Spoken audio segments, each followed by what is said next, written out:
Hello दोस्तों। आज बात करते हैं उस सवाल की जो हर निवेशक के मन में आता है, real estate versus gold versus FD. क्या वाकई प्रॉपर्टी लॉन्ग टर्म विनर है? सबसे पहले बात करते हैं फिक्स्ड डिपॉजिट की।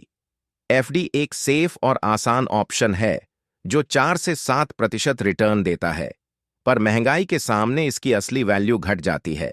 टैक्स और पेनल्टी से रिटर्न और कम हो जाता है। अब बात करते हैं गोल्ड की। गोल्ड लंबे समय से भारतीयों का पसंदीदा इन्वेस्टमेंट है। पिछले 10 से 15 साल में इसने 10 से 12% तक रिटर्न दिए हैं। रिस्क कम, लिक्विडिटी ज्यादा, कभी भी बेचा जा सकता है, लेकिन इससे रेंटल इनकम नहीं मिलती और रिटर्न मार्केट सेंटिमेंट पर निर्भर करता है। अब आते हैं रियल एस्टेट पर। क्या यह वाकई लॉन्ग टर्म विनर है? रियल एस्टेट में इन्वेस्टमेंट की कॉस्ट ज्यादा है, लेकिन रिटर्न भी मजबूत मिलते हैं। आज भी प्रॉपर्टी 6 से 10% सालाना बढ़ रही है और मेट्रो शहरों में ये 12% तक जा सकता है। साथ ही रेंटल इनकम 2 से 4% प्लस वैल्यू ग्रोथ यानी कीमत डबल। दूसरी तरफ कैपिटल अप्रिसिएशन। रियल एस्टेट महंगाई का सबसे अच्छा बचाव है, क्योंकि प्रॉपर्टी के दाम समय के साथ बढ़ते ही हैं। टैक्स बेनिफिट्स भी मिलते हैं, जैसे होम लोन डिडक्शन और कैपिटल गेन में छूट।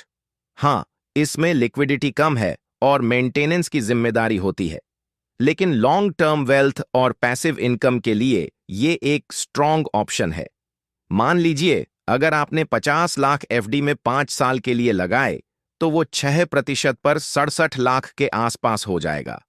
लेकिन वही पैसा अगर रियल एस्टेट में 8% सालाना अप्रिसिएशन पर लगाते, तो वो 73 लाख हो सकता है, और इसमें रेंटल इनकम अलग से होती है। शॉर्ट टर्म में एफडी और गोल्ड बेहतर हैं, पर लॉन्ग टर्म वेल्थ, इनकम और महंगाई से बचाव चाहिए तो रियल एस्टेट सबसे बेस्ट ऑप्शन है। उम्मीद है ये इंफॉर्मेशन आपके लिए हेल्पफुल रहेगी। अगर आपका कोई सवाल है तो कमेंट सेक्शन में जरूर पूछिए। ऐसी बहुत सारी प्रॉपर्टीज के ऑप्शंस हमारे पास अवेलेबल है, तो आप कब विजिट करेंगे?